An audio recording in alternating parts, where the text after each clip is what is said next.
Terima kasih, selamat siang teman-teman semuanya. Tolak kembalinya dwifungsi melalui revisi Undang-Undang TNI.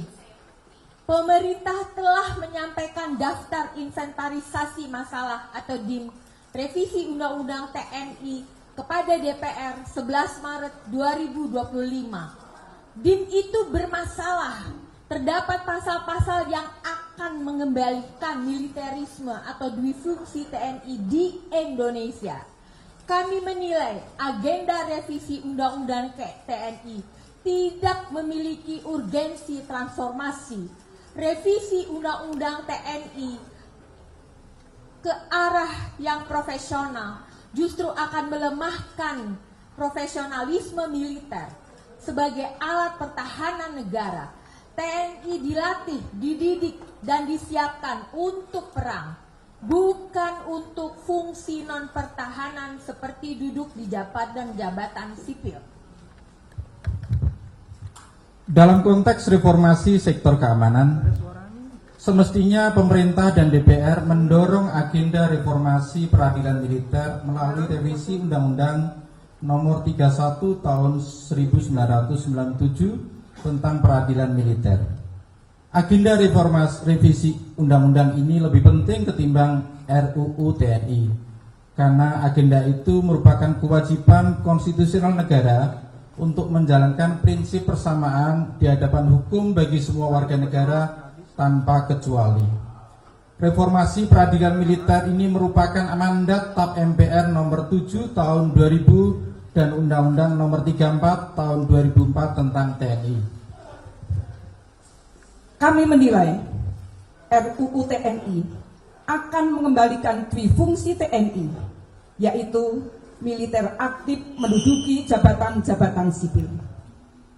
Perluasan penempatan TNI aktif itu tidak sesuai dengan prinsip profesionalisme TNI dan berisiko memunculkan masalah seperti eksklusi warga sipil dari jabatan sipil, menguatkan dominasi militer di ranah sipil, dan memicu terjadinya kebijakan maupun loyalitas ganda.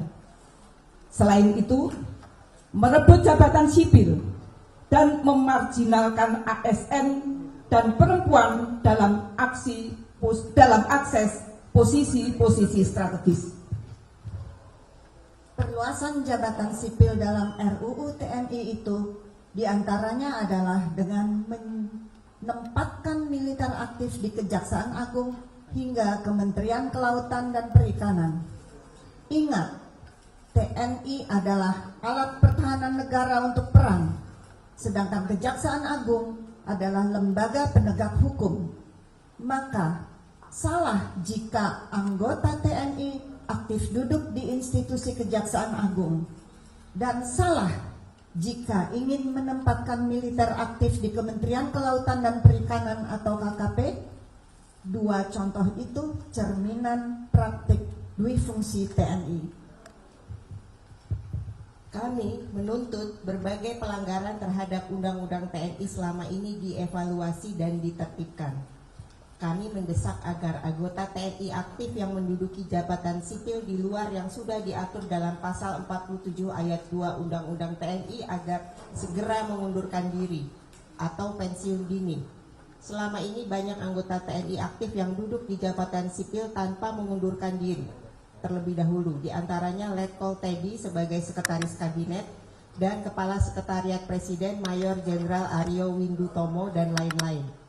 Lebih dari itu, seluruh kerjasama TNI yang didasarkan pada beragam MOU yang memberi ruang militer masuk dalam ranah sipil dengan dalih operasi militer selain perang perlu ditinjau ulang karena tidak sejalan dengan Undang-Undang TNI.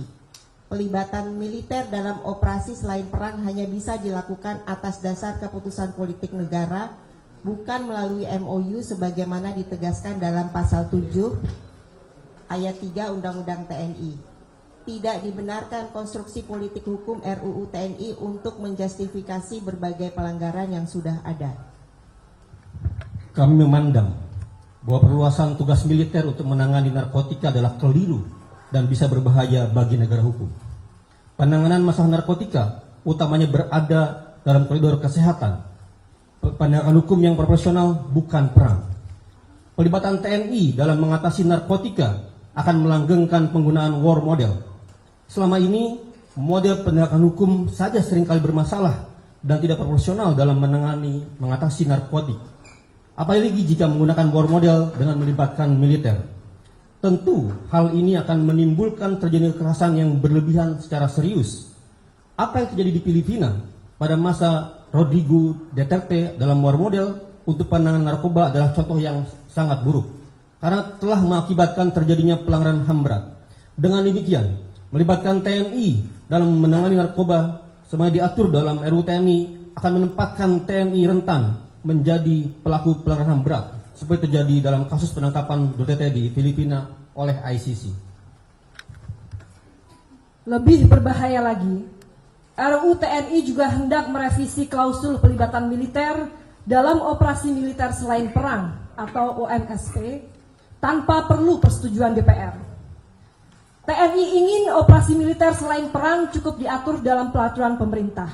Padahal, operasi semacam itu termasuk kebijakan politik negara, yakni Presiden dengan pertimbangan DPR sebagaimana diatur oleh pasal 7 ayat 3 UU TNI 34 tahun 2004. RUU TNI mau meniadakan peran parlemen sebagai wakil rakyat. Ini akan menimbulkan konflik kewenangan atau tumpang tindih dengan lembaga lain dalam mengatasi masalah di dalam negeri. Secara tersirat, perubahan pasal itu merupakan bentuk pengambil alihan kewenangan wakil rakyat oleh TNI dalam operasi militer selain perang dan menghilangkan kontrol sipil. Kami menilai revisi Undang-Undang TNI ini hanya untuk melegitimasi mobilisasi dan ekspansi keterlibatan prajurit TNI dalam berbagai permasalahan domestik seperti makan bergizi gratis, distribusi gas LPG, ketahanan pangan, penjagaan kebun sawit, pelaksanaan proyek strategis nasional, serta penertiban dan penjagaan kawasan hutan bahkan sampai pengelolaan ibadah haji. Kami menolak RUU TNI maupun DIM RUU TNI yang disampaikan oleh pemerintah ke DPR karena mengandung pasal-pasal bermasalah dan berpotensi mengembalikan dui fungsi TNI dan militerisme di Indonesia. Kami justru mendesak pemerintah dan DPR untuk modernisasi alutsista, memastikan TNI adaptif terhadap ancaman eksternal, meningkatkan kesejahteraan prajurit TNI, dan memperhatikan keseimbangan gender dalam organisasi TNI yang mencakup peningkatan representasi perempuan dalam berbagai posisi strategis, penghapusan hambatan struktural dalam karir militer, serta jaminan lingkungan kerja yang aman dan bebas dari diskriminasi demi mewujudkan profesionalisme TNI kita sebagai alat pertahanan negara. Jakarta, 15 Maret 2025.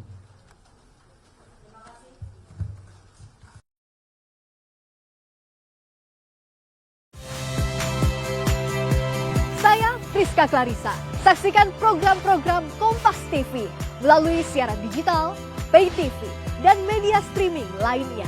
Kompas TV, independen, terpercaya.